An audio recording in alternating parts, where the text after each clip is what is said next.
ग़िफ़ारी के तकवे का। हजरत उस्मान को कहते हैं, उस्मान तू कोई दुनियादार लगता है मुझे, तकवा लेवल चेक करो हजरत अबू ज़र का। उस्मान गनी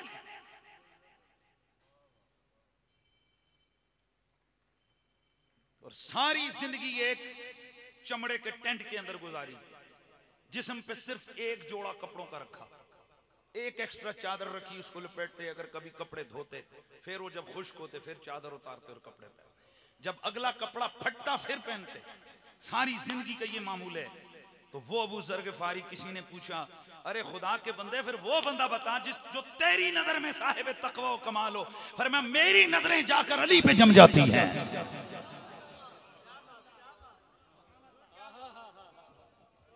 हज़रात गिरामी मेरे आला हजरत इमाम अहले सुन्नत इमाम अहमद रज़ा फ़ाज़िल बरेलवी आप फरमाते हैं कि मौला मेरे मौला मुर्तज़ा को मेरे मौला ने वो शाने अता फरमाई, ऐसी हजारों शाने कि जो शेखैन करीमैन को भी नहीं मिली हैं, यानी ना अबू बकर को मिली ना उमर को मिली। वो इंडिविजुअली ऐसे कमालात, ऐसी फजीलतें अल्लाह ने मौला अली को अता फरमाई।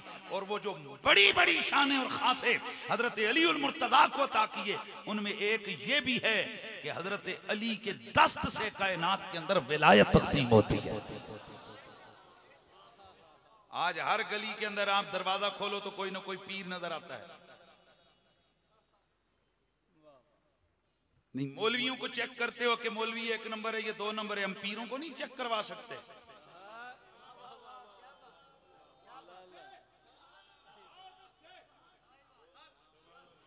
थर्मस खरीदने जाते हो मार्केट के अंदर, पहले मां कहती है पुत्र ओरिजिनल लेके आऊं, 10 दोस्तों से पूछ के आते हो यार सजना 10 ओरिजिनल की निशानी की वे। क्या कभी ऐसा हुआ कि इधर लिखा हो ऊपर मेड इन जापान और आपने जापानी समझ के खरीद लिया? 10 दफा बोतल खोलते हो, चेक करते हो, 10 निशानियां पूछते हो, कहते हो मार्केट में 2 नंबरी बहुत ज्यादा है।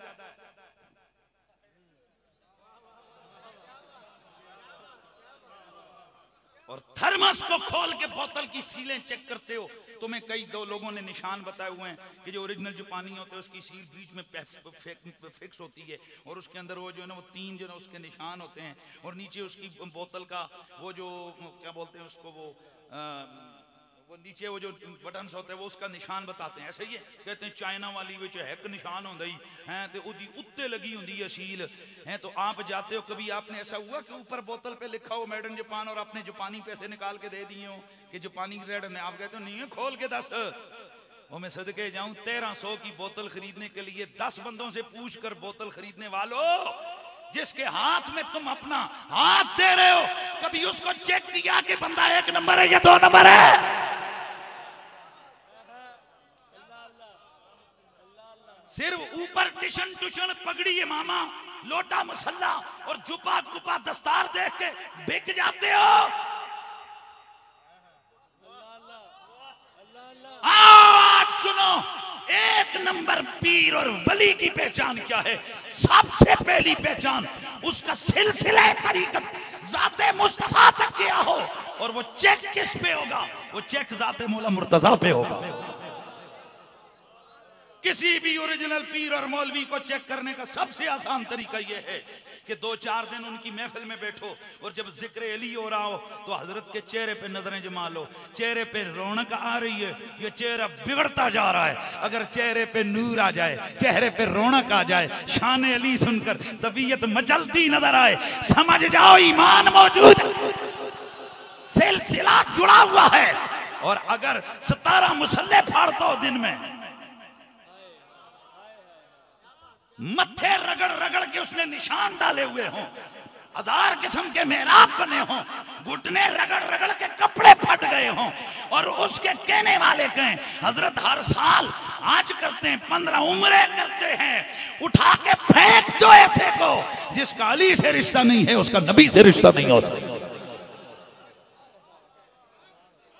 मेरे नबी मुकर्रम सैयद कौनैन ने फरमाया, हदीस से सही मौजूद है, मन सफ़ा बैन रुकन वल मकाम फकाम फसाम फसल्ला सुम्मा लक़ियल्लाह व हुवा मुबग़िदुन लिआलि मोहम्मद अदखलहु अन्नार।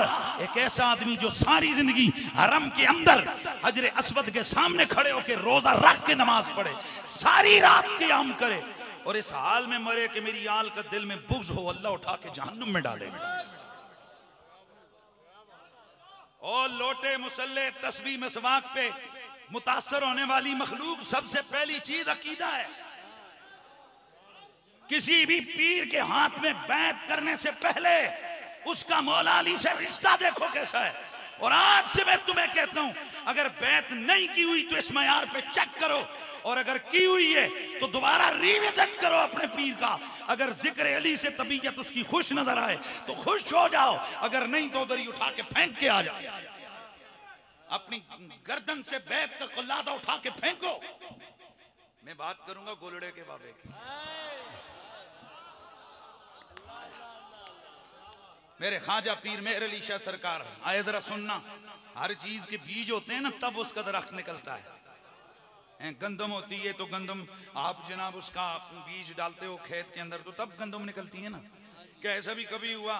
वो किधर गए डोगर साहब? चले गए। अच्छा आप बैठे हुए हैं, जमीन है माशाल्लाह, जिम्मेदारी कर दे जे, नहीं कर दे आगे मुलाजम कर दे जे, चले छोड़े, बाप दादा करते होंगे। आप में से कई लोग हैं जिनकी जमीनें हैं, प्रॉपर्टियां हैं, जिसके अंदर वो बीजा जिम्मेदारा करते हैं। तो बताएं उसके अंदर चंद प्रोसेसेस होते हैं ना, कि आप उसमें पहले हल चलाते हैं, खाद शाद डालते हैं, पानी शानी लगाते हैं। एक बंदा 7 हल्ला चलावे, सारे ट्यूबवेल खोल के तरो तर कर देवे खेत नू, हैं जी, उहदे विच बाहर अमरीका तो मंगवा के, अमरीका से मंगवा के खाद फेंके, और 6 महीने के बाद कहे यार इतने निकले कुछ नहीं, यार यहां से कुछ पैदावार नहीं हुई है। तो उसे अक्ल वाले ने कहना कुछ पाया सीजे, बीज डाला था। ओहो यार मैंने बाकी तो सारा काम किया, बीज तो भूल ही गया था। तो उसने कहना है हुजूर बीज होगा तो कुछ निकलेगा ना। आइए जरा पूछते हैं गोलड़े के बाबा, ये बताओ कि आले बैत की मोहब्बत कितनी जरूरी है। तो शहनशाह गोलड़ा फरमाते हैं कि दिल में ईमान का तुहम पैदा करने वाली चीज रसूल की अहले बैत की मोहब्बत है। अच्छा शायद ये कोई कहे कि चूंकि मेहर अली शाह पीर था ना और वली था, अपना सैयद था, इन सादात पे तो ये भी इल्जाम है कि अपने बाप दादे का जिक्र करते हैं। मैंने कहा जिसका बाप दादा कुत्ते अंग्रेजों के नला के सरदार बना हुआ हो, उसके लिए वो कितनी नारे लगाते हैं, मेरे अब्बा जी, मेरे सरदार साहब, मेरे नंबरदार साहब। और जिसका दादा अंग्रेज के कुत्ते में लाकर किसी मकाम पे पहुंच जाओ, वो कितना सीना तान के जिक्र करता है। तो जिसका दादा फातेह खैबर हो, जिसका दादा हसन हुसैन हो, जिसका दादा मुर्तजा हो, जिसका दादा काबे के बुत तोड़ने वाला हो, जिसका दादा रसूलुल्लाह का भाई हो, जिसके दादे को रसूल कहें तू मुझसे मैं तुझसे, वो अपने दादे का जिक्र नहीं करेंगे। यार ये क्या बेवकूफी है, ये क्या नॉनसेंस बात है, ये क्या पागलपनों वाली बात है कि सादात अपने बाप दादे का जिक्र ज्यादा करते हैं। कर रहा हूं तो पीर मेहर अली शाह साहब ने ये जो बात कही है ना, ये जज्बात में आके, ये खानदानी उसमें नहीं की है, बल्कि नबी की हदीस है। मेरे सोने नबी प्यारे नबी हजरत मोहम्मद मुस्तफ़ा सल्लल्लाहु ताला अलैहि वसल्लम ने इरशाद फरमाया, ला यदखुलु क़ल्ब रजुलिन ईमान हत्ता युहिब्बुकुम लिल्लाहि व लिरसूलिही व फी रिवायतिन बिज़मीरिल गायब ला यदखुलु क़ल्ब रजुलिल ईमानो हत्ता युहिब्बुहुम लिल्लाहि व लिरसूलिही। मेरे नबी ने फरमाया, ओ लोगो उस वक्त तक कभी किसी बंदे के दिल में ईमान दाखिल ही नहीं हो सकता जब तक कि वो तुम अपनी आले बैत के बारे में फरमाया कि उस वक्त तक किसी बंदे के दिल में ईमान दाखिल ही नहीं हो सकता जब तक वो मेरी आल से मेरी रिजा के लिए मोहब्बत ना कर ले। तो इसका मतलब ये हुआ कि ईमान होगा तो नमाज होगी, ईमान होगा तो रोजा होगा, ईमान होगा तो दाढ़ी, मसवाक, लोटा, मसल्ला, पगड़ी, चिल्ला विल्ला, ये सब कुछ फायदा देंगे। अगर ईमान ही नहीं है कुछ भी नहीं है। बोलो ना, ईमान ही नहीं है तो कुछ भी नहीं है। अब ईमान कैसे दिल में दाखिल होगा? मैंने एक जुमला मेरे एक चंद तकरीरों में मैंने बोला, आपको भी सुना देता हूँ। मैंने एक अंदाज बोला, इस्तियारे का अंदाज, शाह साहब मजा लेंगे इसको सुनकर। मैंने कहा ये जो ईमान साहब है ना, ईमान साहब, ये जो ईमान साहब है ना, ये दिल की खिड़की के पास जाकर दस्तक देते हैं, दस्तक देते हैं, दस्तक। जैसे आप किसी दोस्त के घर में जाएं, आप दस्तक दें, आप पूछते हैं किधर है जैद, किधर है अमर, किधर है? अगर अंदर से उसकी मां बोले तो क्या अंदर जाते हो? आप पूछते हो दोस्त किधर है, वो बाहर गए, आप उधर ही से वापस आ जाते हैं। कहते हैं जदू आएगा तो फिर मैं आवांगा। हाय हाय, तो मेरा जुमला सुन, ये दिल की खिड़की पर ईमान साहब आकर दस्तक देते हैं, अंदर नहीं जाते जब तक अंदर आले मोहम्मद का प्यार है।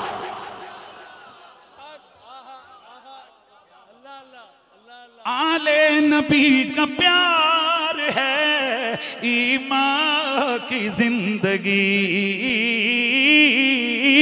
आले नबी का प्यार है ईमान की जिंदगी। गर उनसे नहीं प्यार तो सब कुछ फिजूल है, गर से नहीं प्यार तो सब कुछ फजूल है। मेरे दोस्तों, ये जो मेरे नबी की आले बैत अली है, ज़हरा है, हसन है, हुसैन है, प्यार से यार, नाम ही कितना प्यारा यार। अली है, ज़हरा है, हसन है, हुसैन है, ये जो मेरे नबी के प्यारे हैं, इनकी माया है। मेरा जुमला बीच में रह गया, मैं बात पूरी ना कर सका कि मेरे नबी को खुश करने का सबसे आसान रास्ता मेरे नबी की बेटी फातिमा ज़हरा की ज़ात है। अब जरा सुनो कि फातिमा कैसे राजी होगी, तो सैयदा ज़हरा को राजी करने का आसान रास्ता उनके बच्चों का प्यार है। किसका प्यार है? सैयदा, मैं शाह जी चले आपकी ज़ौक़ के लिए, मैंने बुखारी शरीफ में हमारे उस्ताद गिरामी क़िबला आकाई सैयदी मुर्शदी पीर सैयद हसीनुद्दीन शाह साहब, जो शागिर्द हैं हुज़ूर मुहद्दिस आज़म पाकिस्तान के और मुरीद हैं बाबूजी गोलड़वी के। तवज्जो जरा सुनिएगा, सुनिएगा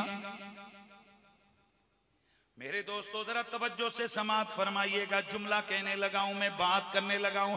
मेरे नबी मुकर्रम की बेटी, मेरे नबी की खुशी और रिजा का सबसे बड़ा जरिया है, और सैयदा ज़हरा को खुश करने का सबसे बड़ा जरिया उनकी औलाद। दलील देने लगा हूँ बुखारी से। मेरे नबी मुकर्रम से प्यार करने वालों, बुखारी शरीफ के अंदर एक रिवायत मौजूद है।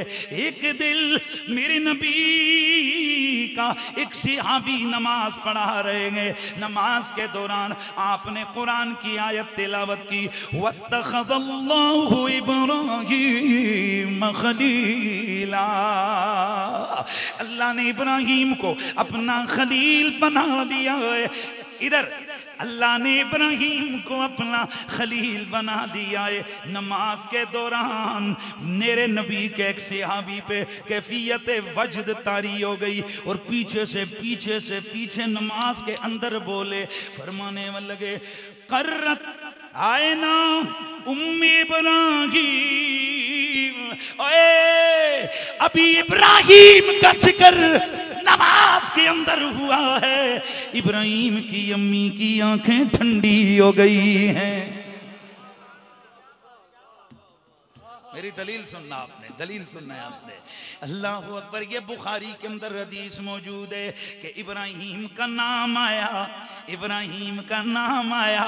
सहाबी फरमाते हैं, ओ इब्राहिम की अम्मी की आंखें ठंडी हो गई हैं, इस वास्ते के पुत्र के सही क्यों ना हो, जब माँ के सामने उसकी तारीफ की जाती है माँ का कलेजा ठंडा हो जाता है, माँ की आंखें ठंडी हो जाती हैं। हम तो मोहब्बत वाले हैं, हम तो हर जगह से अपने ज़ौक़ की दलील निकालते हैं। मैंने कहा अगर 4-5 हजार साल बाद इब्राहिम खलीलुल्लाह का जिक्र हो, उनकी मां की आंखें ठंडी हो जाएं, पता चला 5000 साल के बाद अगर इब्राहिम अलैहिस्सलाम का जिक्र हो, आंखें माँ की ठंडी होती हैं, आंखें माँ की ठंडी होती हैं। तो पता चला माँ की आंखें ठंडी करना मकसूद हो तो पुत्र के कसीदे पढ़ो। मेरे दोस्तों, हम हुसैन और हसन के नारे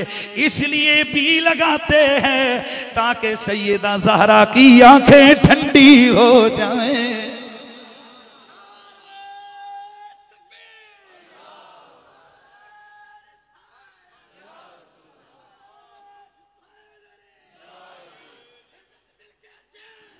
हसन हुसैन दी की में शान दसां, नबी पाक दी हिंद तस्वीर दोनों जिस नूर तो सर ओए मेरे आका बने, उस नूर दी हिंद तस्वीर दोनों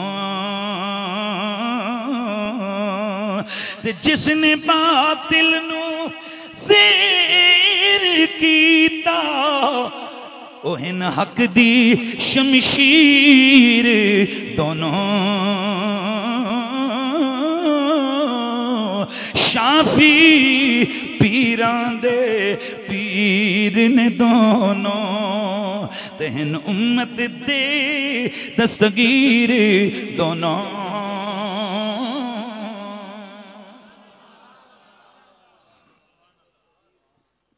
जल्दी जल्दी में चीज अर्ज करके आगे बढ़ता हूं।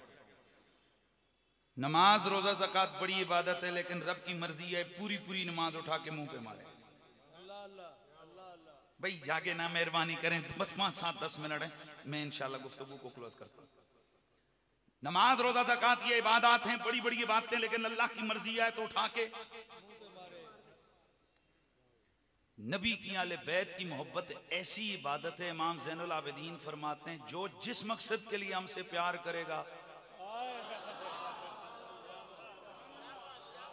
No rejection. अल्लाह अल्लाह अल्लाह। नमाज दुनिया के लिए पढ़ी,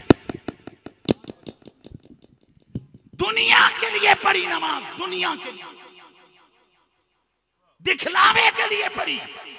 फवाइलुल लिल मुसल्लीन अल्लज़ीना हुम अन सलातिहिम साहून अल्लज़ीना हुम यराऊना व यमनऊनल माऊन।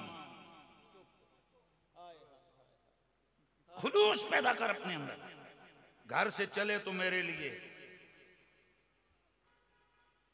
कान तरा हो फ़इल्लम तकुन तरा हो फ़इन्नहु यराक, अंताबुदुल्लाह, ऐसे इबादत कर जैसे मेरे सामने नहीं। मारो इसके मुंह पे। रोजाना हजारों लाखों ऐसे नमाजी होते हैं जिनकी नमाजें अभी खत्म नहीं होती, पहले फरिश्ता मुंह पे मारते। पर आले बैत की मोहब्बत यार,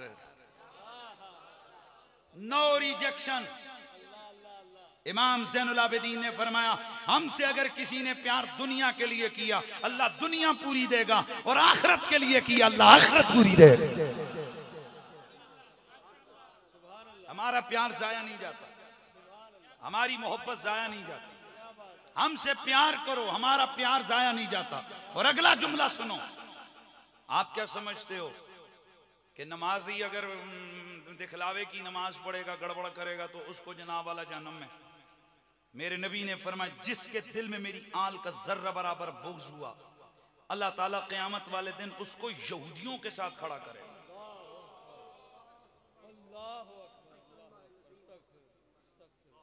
किसके साथ? जैसे ही ये हुजूर ने ये इरशाद फरमाया, मेरे नबी का सहाबी तड़प के खड़ा हो गया। वह इंसामा वसल्ला, या रसूल अल्लाह, अगरचे वो नमाज भी पढ़ता हो और रोजा भी रखता हो, वह यालमु अन्नहु मुस्लिमुन, और उसको ये भी कहता हूं मैं मुसलमान हूं। मेरे नबी ने फरमाया इंसामा वसल्ला व यालमु अन्नहु मुस्लिमुन, नमाज पढ़े, रोजा रखे और ये कहता फिरे मैं मुसलमान हूं, मैं मुसलमान हूं। अगर आल का बुग़्ज़ उसके दिल में दाखिल हो गया, अल्लाह क़यामत में यहूदियों के साथ उसे खड़ा करेगा। दोस्ताने गिरामी, मेरे नबी मुकर्रम सैयद कौनैन ने एक जुमला इधर सुनो। आज एक आदमी आपको यहाँ गेट पे खड़ा होकर कहता है मिसवाक किया करो, चंगी बात कर रहे है, गंदी बात कर रहा है? और बोलो, आपको इमामे का दर्स देता है, अच्छी बात कर रहे है, गलत बात कर रहा है? आपको नमाज का दर्स दे रहा है, अच्छी बात कर रहा है, गलत बात कर रहा है? बोलते जाओ, अच्छी बात कर रहा है। तो क्या कभी कोई एक आदमी जो ये दावत दे रहा हो, कह रो मसवाक करो भाइयों, रोजा रखो भाइयों, नमाज पढ़ो भाइयों, जनाब सुन्नत पे चलो भाइयों, इमामा पहनो भाइयों, तो आप में से कभी किसी ने उसको कहा कुछ टाइम तक क्या कर? कम ऑन, जवाब दो मुझे, तुमने उसे क्या कभी कहा कि कोई टाइम देखो? नहीं, क्योंकि सबके इल्म में है कि इबादत की तालीम का कोई टाइम नहीं होता है। हालांकि मैं एक जुमला अर्ज करने लगा हूं, मेरे नबी ने इमामा पहना, मेरे नबी ने दाढ़ी रखी, मेरे नबी ने मिसवाक फरमाया, मैं बड़ी जिम्मेदारी के साथ ये जुमले अर्ज करने लगा हूं। मेरे नबी ने इमामे की तलखीन फरमाई, मैं सदके जाऊं उन लोगों पे। अल्हम्दुलिल्लाह मेरी पूरी जिंदगी गुजरी है, मेरा हमेशा से टोपी भी मैं पहन लेता हूं, लेकिन उमूमन महाफिल में, नमाज में, जुम्मे पे, मदरसे में इमामा ही इमामा होता है। पहले बीच में दरमियान में कुछ थोड़ा फिर गर्मी के मौसम में हो जाता है, वैसे मेरा अक्सरियत से इमामा पहनता हूं मैं। अल्हम्दुलिल्लाह दाढ़ी भी है, कोशिश करते हैं मिसवाक भी करें, कोशिश करते हैं हुजूर की सुन्नत पे अमल दारमद होता रहे, अमल करते रहें। लेकिन मेरे दोस्तों, जरा तवज्जो से और कान को खोल के सुनना है, मेरे जुमलों को समझना है। मैं कसम अल्लाह की उठा के कहता हूं, मेरे नबी ने नमाज, रोजा, ज़कात, इमामा, पगड़ी, लोटा, मुसल्ला, किसी चीज पे इतना जोर नहीं दिया जितना अपनी अहले बैत की मोहब्बत पे जोर दिया। मैं सिर्फ आपको एक दावत फिक्र दे के जा रहा हूं। जो सुन्नत है इमामा, उसके लिए तो आपने तरतीब दिए हुए हैं काफले के काफले, उसके लिए तो हम मस्जिदों में भी, मदरसों में भी हम सारे लोग दावत देते हैं, भाइयों दाढ़ी रखो, भाई मिसवाक करो। मैं कुर्बान जाऊं ऐसे लोगों की दावत पर जो रसूल की सुन्नत का सबक सिखाते हैं लोगों को। लेकिन एक बात जरा तवज्जो से सुनिएगा,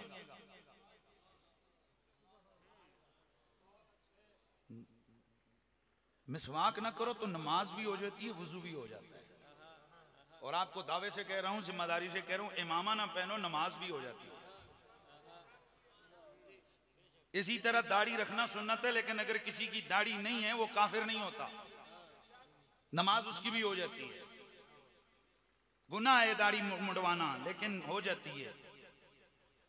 तो जिस चीज के बगैर नमाज भी हो जाती है, वुजू भी हो जाता है, सारा काम हो जाता है, उसके लिए तो हमने महीनों के महीने रखे हुए हैं। और जिसके बगैर ईमान साहब दिल में ही दाखिल नहीं होते, आले बैत की मोहब्बत, बताओ उसके लिए साल के बाद हमने मुहर्रम का जलसा रखे, और वो भी सिर्फ जनाब सईदों वाली मस्जिद में। ऐ आले सुन्नत व जमात, सोचो कहीं हमसे कोई तबलीग में, तरगीब में, तरहीब में और इस रसूल के दीन के फैलाने के मिशन में कहीं कोताही तो नहीं हो रही है?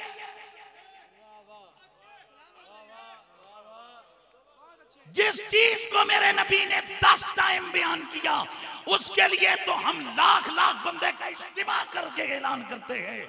और जिस चीज को मेरे नबी ने हजारों बार बयान किया, हत्ता के मुस्तफा के साहबी फरमाते हैं, आखिरी जुमले बवक्ते विसाल जो हुजूर की लम्हाए मुबारका से जारी हुए वो क्या थे? हुजूर ने एक बार नमाज का नाम लिया और 3 बार अहले बैत का नाम लिया। क्या ये जुल्म नहीं है? हमने ये आले बैत उठा के शियों को दे दिए। हमने ये आले बैत गैरों की झोली में डाल दिए। हमने साले बैत के नाम के साथ मसलक को नफी कर दिया। इतना बड़ा जुल्म कि जो चीज ईमान के लिए जरूरी है उसके लिए साल के बाद हम मोहल्ले वालों को एक तकरीर सुनाते हैं, और वो भी खालिस तकरीर नहीं होती। अपने शहर के जलसे जो तुम लोग सुन चुके हो, इल्ला माशाअल्लाह, उनका जरा हवाल अपने दिमागों में दोहराओ कि खालिस जिक्र अहले बैत 15 मिनट भी नहीं किया जाता। उसमें भी डंडियां मारते हो, यनी के यनी, सज्जे के खप्पे। सुनो, नमाज, रोजा, ज़कात, हज के लिए ज्यादा से ज्यादा 100 हदीसें होंगी। मेरे नबी की आले बैत की अजमत, इज्जत, शान को, मकाम को बयान करने और उनकी मोहब्बत को तलब करने के लिए 5000 से ज्यादा हदीसें हैं।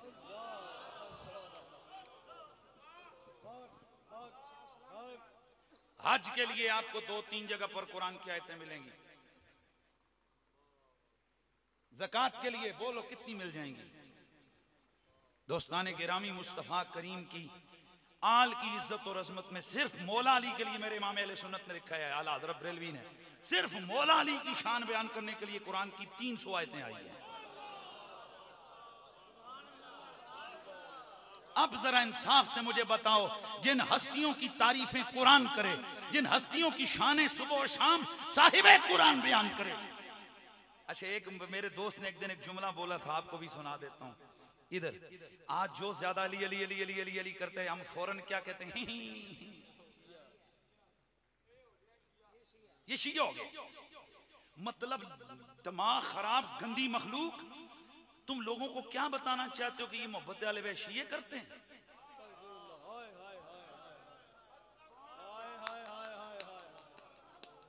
जालिम लोगो, मोहब्बत आले बैत से कोई शिया नहीं होता। मोहब्बत आले बैत से वली बनता है। वली बनता है मोहब्बत आले बैत से। अपने मसलक का खुद बेड़ा गर्क कर रहे हो कि लोगों के दिमाग में ये डालते हो कि मोहब्बत आले बैत करने वाला शिया होता है। हमारी नजर में वो कोई और वजह से शिया होता है। क्योंकि हमारा मौजू नहीं है और वैसे भी मेरा मिजाज नहीं है। अपना काम करो, अपना मसलक बयान करो, किसी को छेड़ो नहीं। लेकिन ये मेरा फर्ज बनता है मैं अपने लोगों को एजुकेट करूं। दोस्तों, अहले बैत न शियों के हैं, न सिर्फ सुन्नियों बरेलवियों के हैं। अहले बैत तो हिंदू भी बयान करके कहते हैं, क्या हुआ कि अगर है तुम्हारा दावा तो हमारा भी प्यार का है। और आप हैरान हो जाएंगे, गैर मुस्लिम स्कॉलर्स, मेरी लाइब्रेरी में 20 किताबें ऐसी पढ़ी हैं, गैर मुस्लिम स्कॉलर्स। तैनन को देखिए, बड़े बड़े जर्नल्स को देखिए। दूसरी जंगे अजीम का हीरो, जब उससे पूछा जाता है आखिर जंग जीता तो तेरा आइडियल रोल मॉडल कौन था, कहने लगा हुसैन इब्ने अली। कलीसे के राब ने उसको मोटी सी चुटकी काटी, का ख्याल कर हुसैन मुसलमानों का है। उसने कलीसे के राब को यूं पकड़ के झटका। उसने कहा हट, भले वो मुसलमानों का है, लेकिन मैंने कायनात के अंदर अपने काज और मिशन के साथ उससे ज्यादा मुखलिस बंदा कोई नहीं देखा है। अब राब बराह रास्त उसके सामने आ गया, कहने लगा अच्छा तूने क्या देखा हुसैन के खुलूस के अंदर?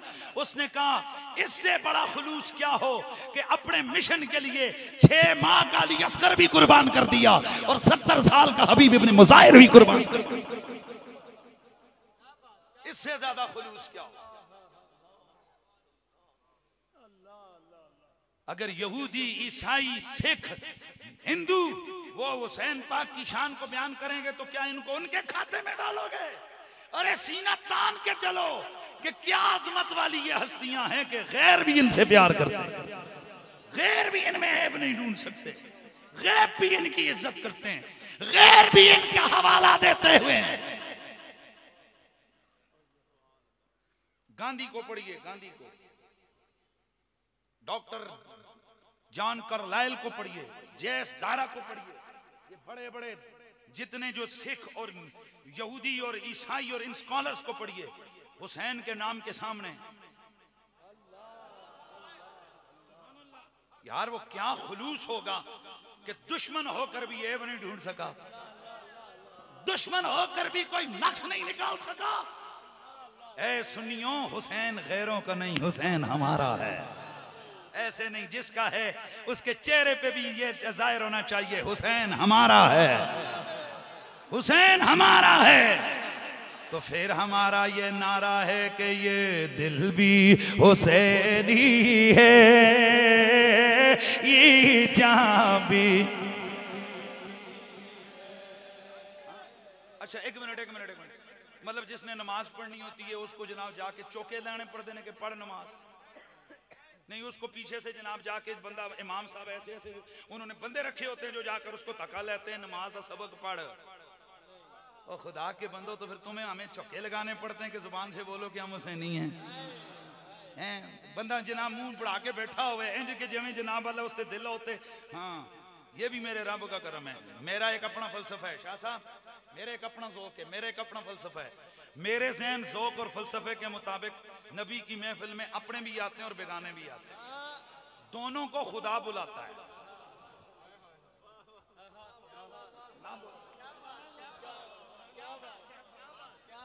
दोनों को खुदा बुलाता है।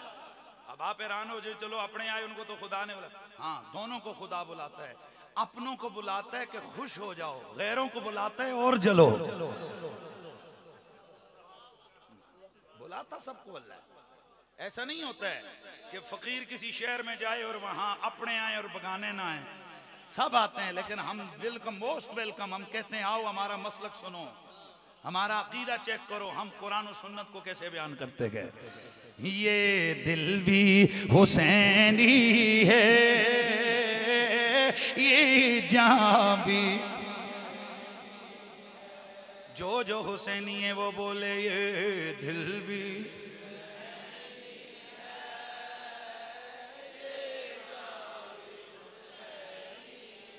ओ मेरे अल्लाह, कयामत की होरनाकियों में हमारे इस कहे की लाज रखियो।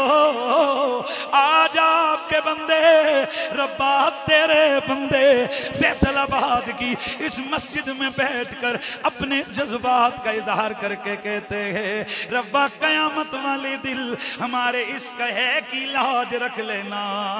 उस वक्त जब तू हमें बुलाए तो हमें हुसैन के झंडे तले जमा करना है। ये दिल भी हुसैनी है,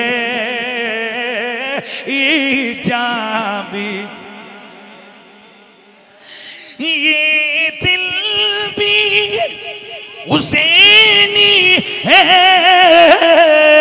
ये जान भी हुसैनी है।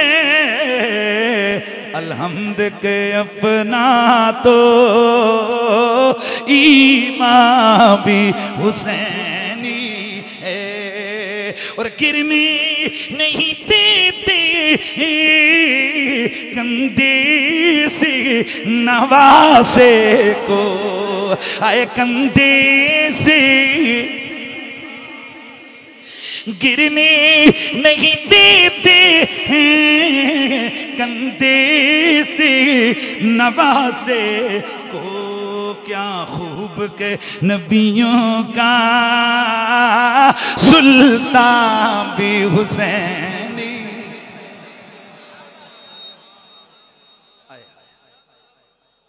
तो रिजल्ट ये निकला कि मेरे नबी की सारी सुन्नतें बड़ी प्यारी हैं, दाढ़ी पगड़ी इमामा सब कुछ बहुत प्यारे। आई लव हुजूर की सुन्नत से हमें प्यार है। लेकिन ये नारा सबसे पहले लगाना चाहिए, मिसवाक से भी पहले, दाढ़ी से भी पहले, कि मेरे रसूल ने मिसवाक इस्तेमाल फरमाया, लेकिन उसको इस्तेमाल फरमाकर हुजूर ने रख दिया, दिल से नहीं लगाया।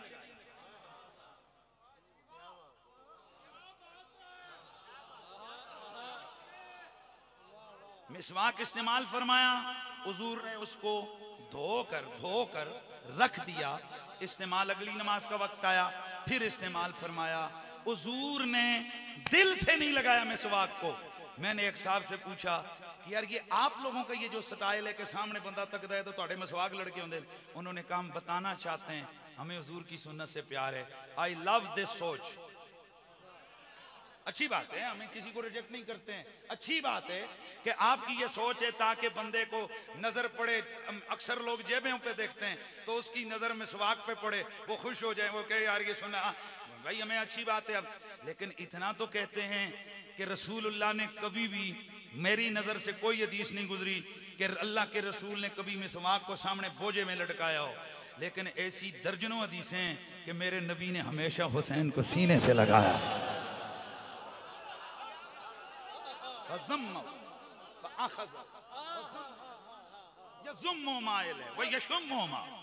अल्लाह का नबी ने सीने से लगाते और बींचते।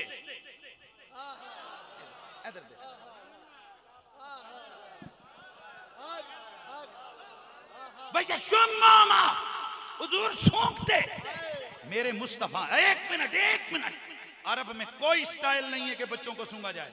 आप में से कोई बच्चे जो अपने कोई बंदा जो अपने बच्चों को सूंघे?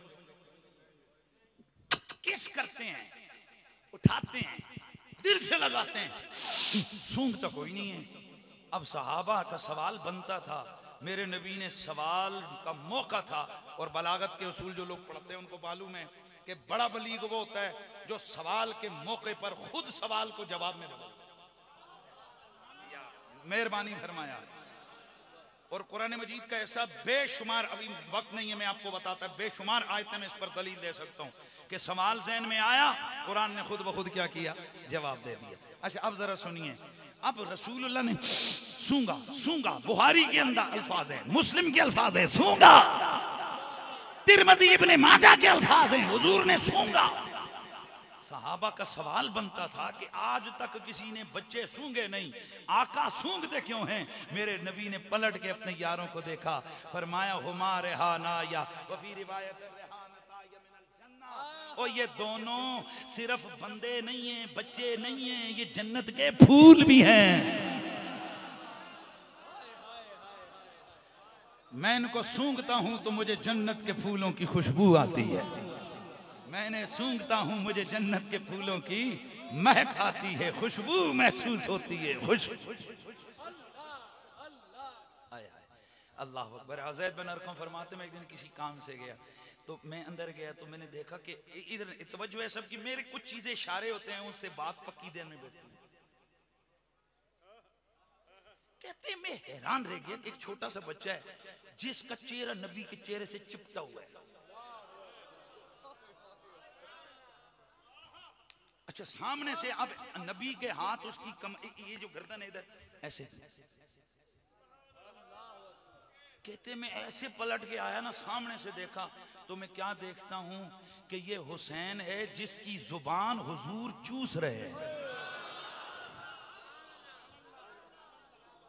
मैं जुमला कहूं, बच्चे उठाएं अपने, मेरे भी औलाद है,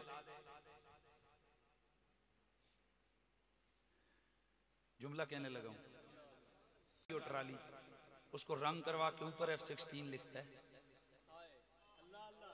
शादी में वो मैसेज दे रहा हूं कि इंशाल्लाह मजा आएगा।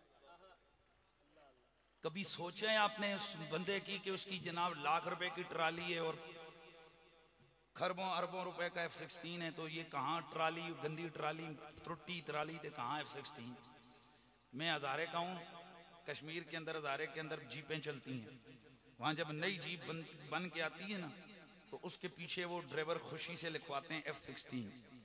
एक दफा मैंने एक से पूछा, मैंने कहा यार है जीप F-16? उसने कहा जनाब तुहाडे हस्ते जीप होगी, साडे हस्ते तो F-16 है। गल नहीं समझ आई। यानी जिसकी त्रुट्टी दी साइकिल है ना ओदे ते भी समझदा है कि मेरी साइकिल नहीं, इनू नाम है चंगा देवा।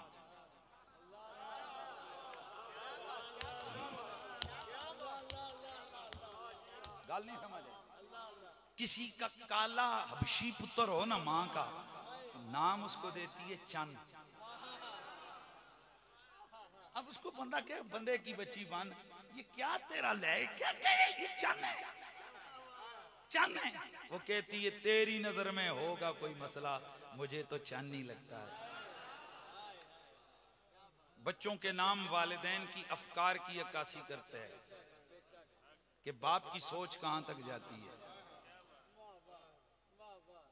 शाह जी मैं किताब पढ़ रहा था इब्ने मंजूर की और दीगर, मैं अभी चूंकि एक इल्मी बहस में नहीं करता, मैं सादा सी बात करता हूं, तो उसमें उन्होंने ये बहस छेड़ी है कि अरब वाले अपने बच्चों के नाम कुत्तों, बिल्लों, लूमड़ियों, भेड़ियों, शेरों, इनके नाम पे क्यों रखते थे? हंजला लूमड़ी, कल्ब कुत्ता, हिमार खोता। कोई बच्चे का नाम खोता रखता है? कुत्ता, लूमड़ी, तो ये तो है।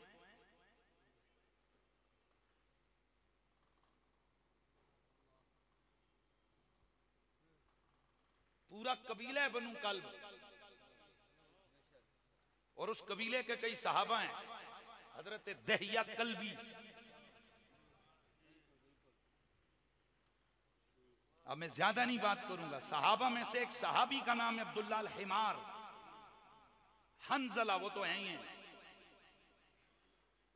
अब अकल मानती है कि रसूलुल्लाह के सहाबा हैं और उनके नाम के, तो वहां पर अहले लुगत ने लिखा कि मिजाज ये होता था अरब वालों का कि जब उन्हें बच्चे की पैदाइश की खबर मिलती, उस वक्त हालात के मुताबिक अगर वो जंगल में शेर का शिकार कर रहे हैं तो बच्चे का नाम शेर वाला रखेंगे, सामने लूमड़ी नजर आई तो नाम लूमड़ी का रख देंगे, सामने कुत्ता नजर आया तो नाम कुत्ते का रख देंगे।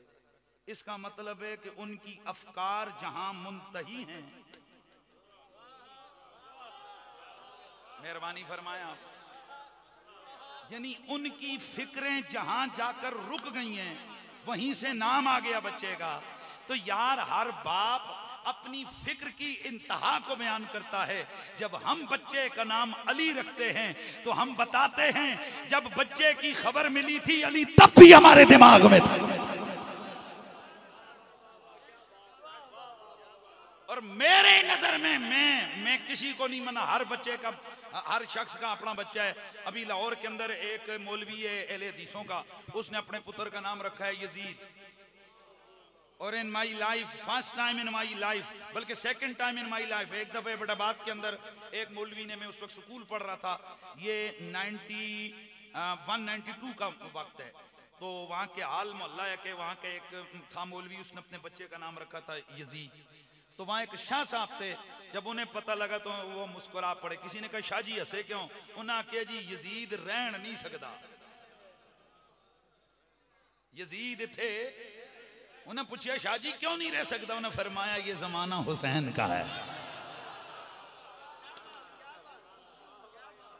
ये जमाना अफजल है कुल जहान में, घराना हुसैन का,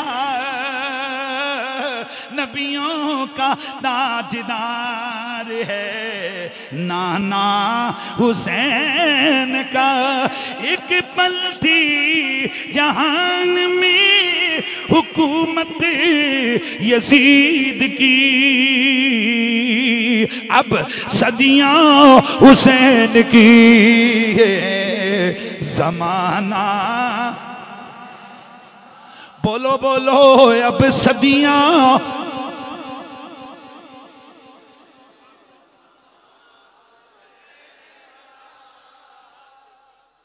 तो वो मेरी हिस्ट्री जिंदगी में फर्स्ट चांस था कि जब हमने सुना कि बच्चे का नाम क्या रखा, यजीद। वो यजीद थोड़ा सा बड़ा हुआ,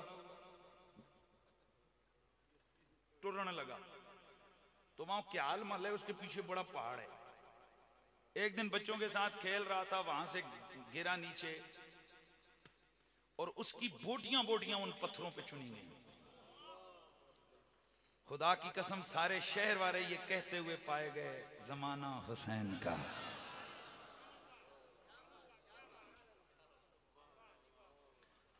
मौलवी ने अपनी ही जन फिक्र बताई कि मेरी पहुंच किस तक है, यजीद तक है। उसकी सोचों का किबला यजीद है। तुम्हें यजीद मुबारक हो। अल्लाह करे क़यामत वाले दिन तुम पीछे पीछे आगे आगे यजीद हो। लेकिन यजीद के बारे में ख्याल करना,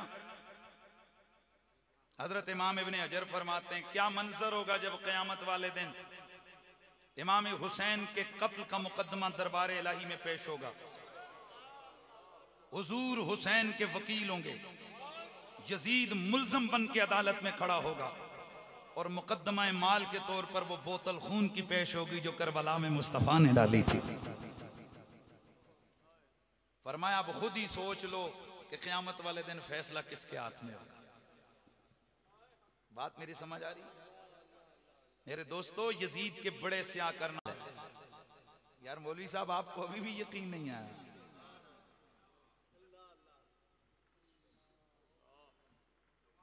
और सिर्फ यही नहीं है, आगे आइए, मैं बात कच्ची कभी नहीं करता। आज ही जाइए, उलमा को मैं टिप्स दे रहा हूं, जाइए जाकर किताबें पढ़िए। और माशाल्लाह आपने सैयदा ज़ैनब के यजीद के दरबार के खुतबे की गूंज तो सुनी होगी। वो दरबार यजीद में ज़ैनब का खिताब कि खुद अली बोल रहे हों जैसे। पीर सैयद नसीरुद्दीन नसीर फरमाते ना, वो दरबार यजीद में ज़ैनब का खिताब कि खुद अली बोल रहे हों जैसे। वो खुतबा हजरत सैयदा ज़ैनब का, जरा उसको उठा के पढ़िए। मुख्तलिफ रिवायतों में मुख्तलिफ अल्फाज हैं, लेकिन हज़रात गिरामी सैयदा ज़ैनब दरबार यजीद में खड़े होकर आप उसकी आंखों में आंखें डाल के फरमा रही हैं, तूने मेरे भतीजे कत्ल किए, तूने मेरा भाई कत्ल किया, तूने हमारी बेइज्जती की, तूने आले मोहम्मद को कैदी बनाया। बड़ा अजीब और गरीब मंजर उस वक्त नजर आया। और ये जो सैयदा ज़ैनब है, जिस तरह हसन हुसैन हुजूर के कंधों पे खेले, वैसे सैयदा ज़ैनब भी हुजूर के कंधों पे चढ़ी है। जैसे हसन हुसैन को हुजूर उठा उठा के खिलाते रहे, हुजूर इनको लेके मिंबर पे नहीं आए, लेकिन अंदर घर में रिवायतें वो भी हैं कि हुजूर ने इनको भी अपना लुहाब घुट्टी अता फरमाई। ये सैयदा ज़ैनब, ये भी 5 साल की उम्र थी जब हुजूर का विसाल हुआ। और जब मेरे आका हज्जतुल विदा के लिए तशरीफ लाए तो उस काफिले में सैयदा ज़ैनब भी साथ थी। हजरत सैयदा ज़ैनब ये सहाबियां हैं। बोलिए, जल्दी बात को इख्तिताम की तरफ ले जा रहा हूं। ये क्या है? बोलिए क्या है? सहाबियां हैं। जिस वक्त आप दरबार यजीद में पहुंची, 1600 मील का सफर तय किए आले मोहम्मद ने। खवातीन और बच्चों ने ऊंटों की नंगी पुश्तों पे इमाम ज़ैनुल आबिदीन के पांव में जो बेड़ियां पहनाई गई, वो लग लग के आपका ये जो गोश्त था ये खत्म हो गया, आपकी सिर्फ सफेद हड्डी नजर आती थी।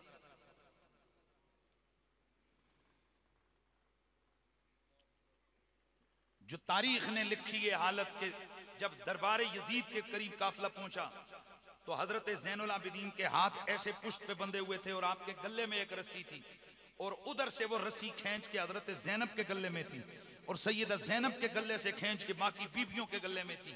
और इनको कोड़ों से मार मार के ला रहे थे, कोड़ों से मार मार के इस काफिले को चला रहे थे। और किसी की तबीयत खराब न हो, मेरे आला हजरत ने भी ये लिखा है कि रसूलुल्लाह की पाकबाज बेटियों को कैदी बनाकर बेहुरमती से दरबार में पहुंचाया गया, रस्सियों में जकड़ के। जैसे ही आप दरबार यजीद में इमाम ज़ैनुल आबिदीन खड़े हुए तो आपने फरमाया, यजीद अगर इस वक्त मेरे हुजूर, मेरे नाना सैयदुल मुरसलीन आए और हमारी हालत देख के तुझसे पूछें तो क्या जवाब देगा? इतना सुनना था कि पूरे दरबार में सन्नाटा तारी हो गया। उसने फौरन कहा, चलो रस्सियां काटो। जब रस्सियां काटी तो ये बेगैरत वहां सबसे पहले इसने जुगते मारना शुरू कर दी, इंसल्ट करना शुरू की। हजरत ज़ैनुल आबिदीन के को इसने बातें कहनी शुरू की। और उसके बाद सैयदा ज़ैनब से कहा, हाँ तेरा भाई हुकूमत के मामले में हमसे उलझा था, तेरा भाई ये कर रहा था, तेरा भाई देख उसको अल्लाह ने कैसा जलील किया, वगैरह वगैरह उसने बात बकवास किया। सैयदा इमाम सैयदा ज़ैनब, आपने फरमाया, वमा में मुसीबतिन, कोई मुसीबत ऐसी नहीं है जो अल्लाह की तरफ से ना हो। अल्लाह आजमाता है, अल्लाह आजमाता है, और जिन्हें ढील देता है ना उन्हें भी अल्लाह इसलिए जालिमों को ढील देता है कि वो जुल्म में और औंधे हो जाएं, और फिर सही उनकी जनाब उनको अजाब के अजाब अलीम मुहीन में दाखिल किया जाए। अब तवज्जो है, ये हजरत सैयदा ज़ैनब को तौहीन अमेज़ जुमले इमाम हुसैन के बारे में कहता रहा और फिर खुशी से मसरूर हुआ, खुश हुआ और खुश होकर ये कहने लगा, आज बदर के लैत अशियाखी बिबदरिन, आज अगर बदर के वो मरे हुए मेरे नाने प्रनाने वो जिसके मारे थे मौला अली ने, आज अगर वो होते तो मेरा ये कारनामा देखकर वो मुझे दुआ देते कि जा यजीद कभी तेरे हाथ ना टूटे हैं। और आगे कहने लगा कि मैं अपनी बाप का पुत्र ही ना होता अगर मैं मोहम्मद से बदर का बदला ना लेता। जब उसने ये अशार कहे तो तड़प के सैयदा ज़ैनब खड़ी हो गई। आपने उस जगह जो खुतबा दिया वो तारीख के औराक को उसने, जनाब मैं कहता हूं कि रोंगटे खड़े हो जाते हैं कि जब अली की बेटी बोली और कुरान की आयतें पढ़ी, नबी की हदीसें पढ़ी और उस कुत्ते कमीने को दरबार के अंदर लाजवाब किया। फिर ये कमीना छड़ी लेकर सैयदुश शुहदा इमाम हुसैन पाक के सर पे मारने लगा, आपके दांतों पे मारने लगा। और उस जगह हजरत अबू बरज़ा अस्लमी रज़ी अल्लाह ताला अन्हु आप खड़े हुए, आपने फरमाया हटा अपनी छड़ी इन दांतों से। अल्लाह की कसम हुसैन छोटा सा था, इसके ये सामने वाले 2 दांत निकले हुए थे, हुजूर लब ऊपर करके दांतों पे बोसे दिया करते थे, लबों को हटा के हुजूर इन दांतों को चूमते थे। मैंने अपनी आंखों से देखा है, हटा छड़ी। तो यजीद खुश हुआ, यजीद ने जश्न मनाया। ध्यान है आपका, शहादत हुसैन पर यजीद ने जश्न मनाया, यजीद खुश हुआ। और अब मैं चार्जशीट सैयदा ज़ैनब की तो बता दी, अब आइए हजरत समुरा बिन जुंदब रज़ी अल्लाह ताला वो दरबार यजीद में खड़े हैं और आप क्या फरमाते हैं? फरमाते हैं यजीद ये तेरे सिया कारनामों में से सबसे बड़ा कारनामा है कि कत्लता इब्न रसूलल्लाह, तूने अल्लाह के नबी के बेटे को कत्ल किया है। सैयदा ज़ैनब भी कहती हैं मेरे भाई का कातिल यजीद है, समुरा बिन जुंदब भी कहते हैं हुसैन का कातिल यजीद है, अबू बरज़ा अस्लमी भी कहते हैं हुसैन का कातिल यजीद की सगी औलाद भी कहती है कि हुसैन का कातिल यजीद है। अगर सहाबा की मानते हो तो सहाबी ने कह दिया, और अगर यजीद की मानते हो तो यजीद का पुत्र कहता है कि मेरा बाप हुसैन का कातिल है। इसलिए हमारी जो अकीदे की सबसे इस वक्त जो मदारिस में मोतबर किताब शरअ अकायद है उसमें उन्होंने बड़ा वाज़े लिखा, उन्होंने फरमाया लानतुल्लाहि अलैहि वाला वानही वान सारी, यजीद पर भी लानत हो, उसके हमायतियों पर भी लानत हो। तो फिर हम कहते हैं अल्लाह करे कयामत की होलनाकियां, उन होलनाकियों में यजीदी यजीद के साथ हो, हुसैनी हुसैन के साथ। मैंने बहुत ज्यादा वक्त आपके लिए, वैसे मेरा अपना मिजाज भी इतना नहीं है कि मैं इतना लंबा खिताब करूं, लेकिन आप हजरात की मोहब्बतें थी और मैंने चंद चीजें आपके सामने अर्ज की। अब मैं अच्छा जी, अच्छा मैं पैसे लेना होना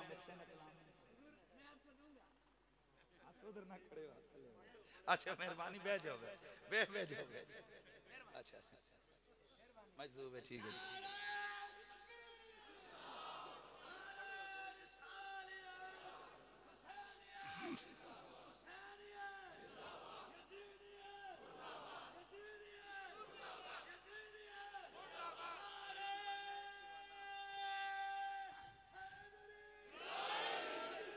शाह साहब फरमा रहे थे वह दीवाना है, मजजूब है। सच्ची बात बताऊं, इस तरह के सच्चे नारे मजजूबों की जुबान पे जारी होते हैं। लोग तो आज मसलतों का शिकार हो गए। किसी को ये खतरा होता है मुझे कोई शिया ना कह दे, किसी को डर होता है मेरे मदरसे का चंदा बंद ना हो जाए, किसी को डर होता है मुझे तंजीम से ना निकाल दिया जाए, किसी को डर होता है भाई खामोश, किसी को डर होता है फलाना मुझसे नाराज ना हो जाए हैं। अल्लाह करे हमें आले मोहम्मद के प्यार में अल्लाह दीवाना ही कर दे। हम बगैर डर के बगैर झिझक के हम हुसैन हुसैन हुसैन करते रहे। जिक्र आले मोहम्मदी करते रहो। ये आवाज भी फैसलाबाद से लगी है। हाँ, दौर इश्क़े रिसालत का चलता रहे, नासबियत पे लानत बरसती रहे, खारजी का जनाजा निकलता रहे, नासबियत पे लानत बरसती रहे, खारजी का।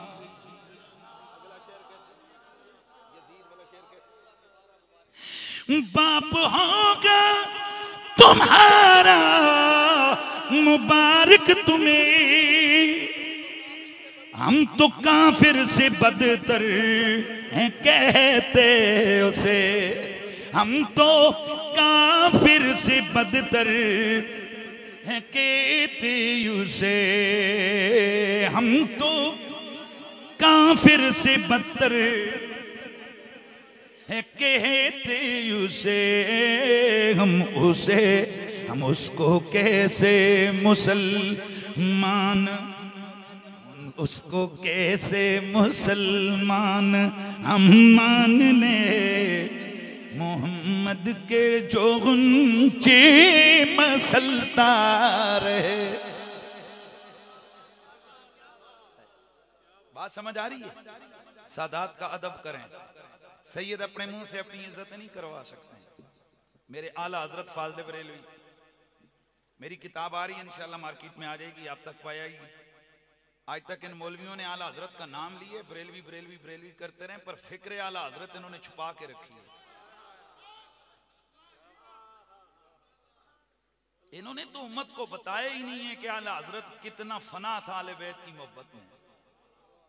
मेरे आला हजरत फाज़िल बरेलवी, आपसे एक जगह सवाल हुआ, हुजूर बताएं कि 5 तन पाक को खुलासा कायनात कह सकते हैं? आपने फरमाया कायनात का खुलासा अगर 5 तन को कहें तो ज्यादा सही है। क्या मतलब है? कुल कायनात को समेटो तो 5 तन नजर आए।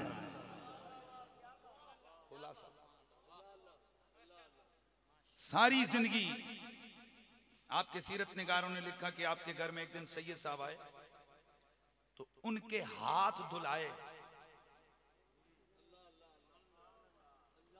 वो सैयद साहब कांपने लगे, हुजूर आप इतने बड़े आलिम मुजद्दिद, आप फवक, आपने उनको पकड़ा, हाथ पकड़े, चूमे। फरमाया सैयद साहब हम जितने बड़े हो जाएं आपकी रगों में हुजूर का खून है। वो 2 नंबर रिजवी हैं जिन्हें हुजूर की निस्बतों का हया नहीं।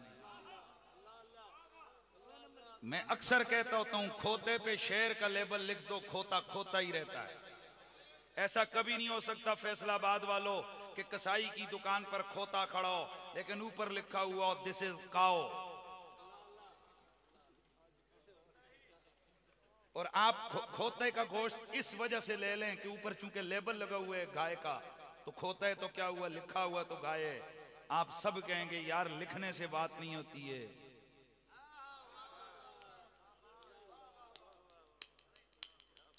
इसी तरह मैं कहा करता हूं, जैसे गाय, खोते पे गाय लिख दो खोता खोता रहता है, खोते पे शेर लिख दो खोता खोता रहता है, गिद्दड़ पे अगर बकरा लिख दो गिद्दड़ गिद्दड़ रहता है। बल्कि थोड़ा ऊपर जाऊं, सुअर पे अगर बकरा लिख दो तो सुअर सुअर ही रहता है। इसी तरह किसी बदमज़हब पे अहले सुन्नत वल जमात लिख दो, लिखने से कोई अहले सुन्नत वल जमात नहीं बनता। इसी तरह कोई बुग़्ज़ आले बैत का मरीज अपने आप को रिजवी कहना शुरू कर दे, हम उसको रिजवी मानने को तैयार नहीं है, क्योंकि मेरे रजा की जिंदगी आले मोहम्मद के इश्क में गुजरी है। आला हजरत ने अपनी सारी जिंदगी आले बैत का दर्स दिया। और मैं आपको हैरानगी की बात बताऊं, आपने एक फतवा दिया कि कोई उस्ताद किसी सैयद शागिर्द को सजा नहीं दे सकता। एक बंदे ने बड़े अलकाब लगाकर हुजूर जान की अमान पाऊं, बड़े अलकाब लगाकर फलां फलां। हुजूर साहब बताएं, अगर हम सईदों को मारेंगे नहीं तो वो पढ़ते नहीं है। आपने फरमाया मौलवी साहब शरीयत के मसलों में अक्ल नहीं आती है। एक काजी जो हद लगाना उस पर वाजिब होता है, अगर सैयद किसी जुर्म में मुब्तला हो जाए, काजी उसको हद लगाए तो शरीयत कहती है काजी सजा समझ के हद ना लगाए, बल्कि कहे कि शहजादे के पांव से कीचड़ लग गया, कीचड़ को धोने लगाओ। फरमाया जो चीज वाजिब है, जब सजा कहकर वो देने की इजाजत नहीं, तो उस्ताद के शागिर्द को मारना तो जरूरी नहीं है।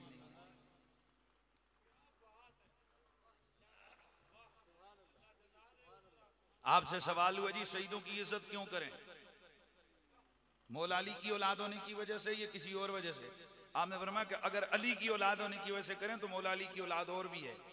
सैयदों की इज्जत फातिमा ज़हरा की वजह से है कि इनकी रगों में हुजूर का खून है और हुजूर का खून फातिमा ज़हरा। अच्छा कमाल की बात, आज ये जो कोई उठते हैं, कोई मैं भी हाशमी हूँ अल्हम्दुलिल्लाह, ओरिजिनल शजरे वाला हाशमी हूँ, हजरत अब्बास की औलाद में से हूँ। और हमारे इलाके में जब तक किसी के पास शजरा न हो हम उसको खानदान नहीं मानते हैं। और वैसे भी जो अरब के कबाइल और अरब के खानदान हैं वो शजरे के बगैर वो माने नहीं जाते। ये शाह साहब बैठे हैं तो मुझे अच्छी तरह पता है जिस इलाके के ये लोग हैं वहाँ एक सैयद के घर में अपने शजरे पड़े हैं, पुश्त दर पुश्त। हमारे पास शजरे हैं अल्हम्दुलिल्लाह, हुजूर की निगाह फैज का सदका मैं हुजूर के चचा की औलाद में से, मैं हाशमी हूँ, लेकिन मैं सैयद नहीं हूँ।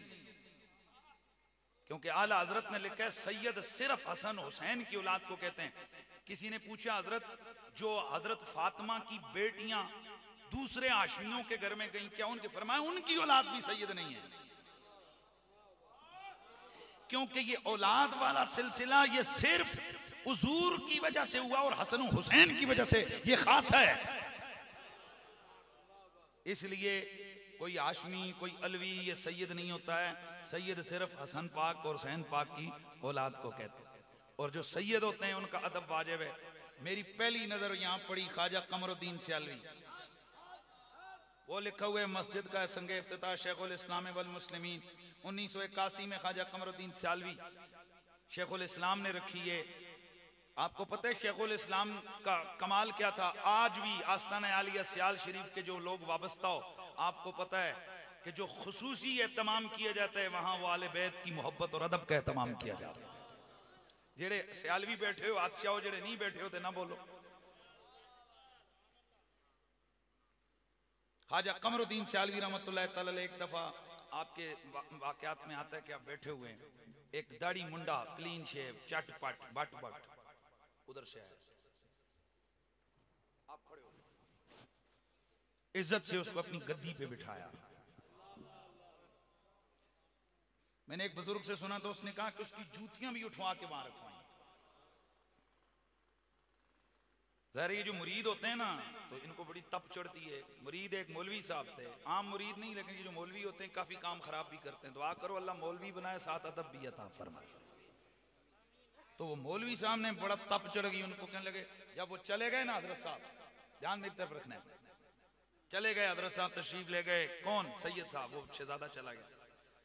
तो मुरीद ने एहतजाज किया, हजरत ये क्या है, आपने गद्दी पे दाढ़ी मुन्ने को लाके बिठा दिया। हजरत साहब मुस्कुराए, फिर मौलाना बात यह है कि था तो दाढ़ी मुंडा, शायद सिगरेट भी पीता हो, लेकिन था हुजूर का पुत्र, सैयदजादा था।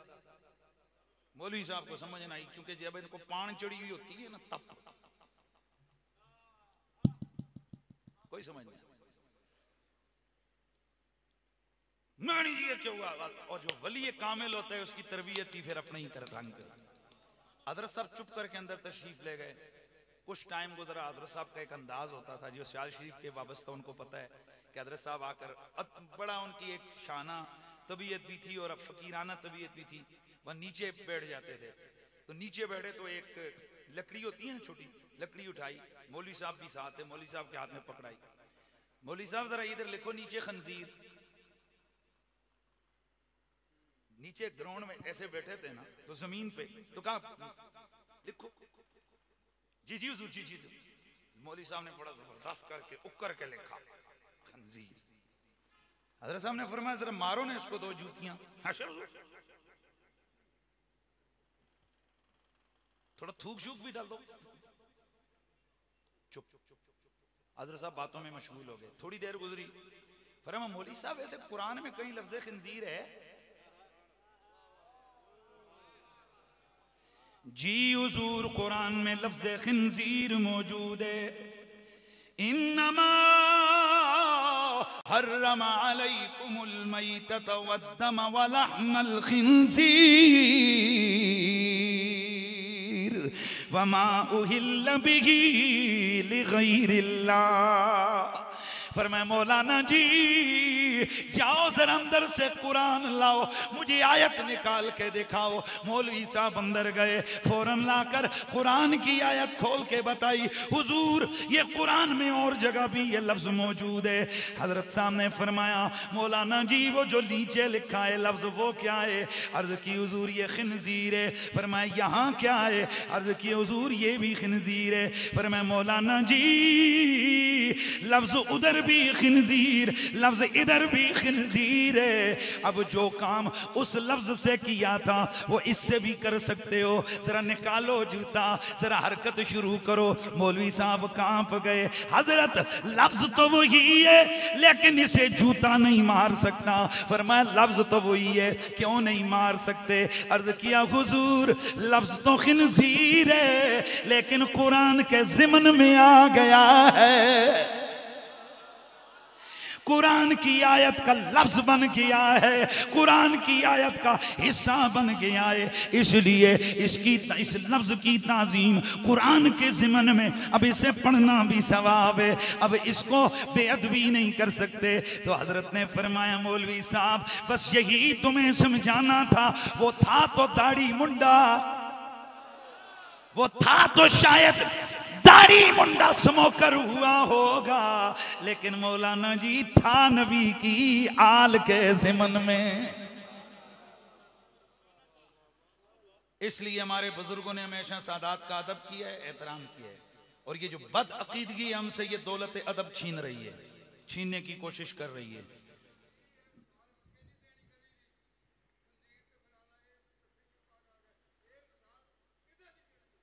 ठीक हो, अपना अपना ज़ौक़ है, उन्होंने इसके दूसरे रिएक्शन को देखा है।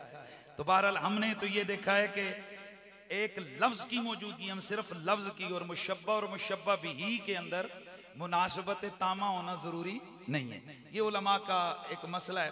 बहरहाल मैंने एक वाक़या बयान किया है, हज़रत साहब का वाक़या बयान किया है, हज़रत ख्वाजा कमरुद्दीन सियालवी रहमतुल्लाह ताला अलैह का वाक़या मैंने बयान किया है। तो इस हवाले से बताना ये मकसूद है कि अगर आयत मनसूख भी हो, मैं मिसाल को बदल लेता हूं, आयत मनसूख हो, ध्यान रखना है सबने, मनसूख कौन सी आयत होती है? जिस पे अमल नहीं होता। एक आयत होती है नासिख जिस पे अमल होता है, एक होती है मनसूख, अमल नहीं होता मनसूख आयत पे, लेकिन मनसूख आयत का अदब उतना ही है, मनसूख आयत का एहतराम उतना ही है, मनसूख आयत का पढ़ने का सवाब उतना ही है।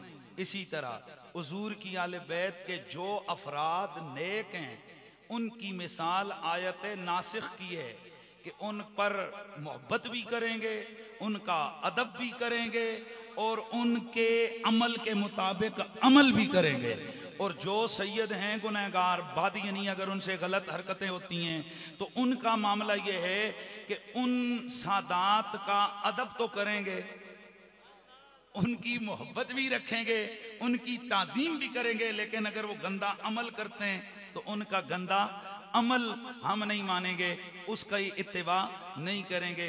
शायद फिर कोई हजरत खड़े हो जाएं और कहें हजरत साहब मिसाल नहीं देनी, किथे सैयद ते किथे कुरान दियां आयतां, लेकिन मैं इत्थे सामने खड़ा करांगा अहमद रजा बरेलवी नूं।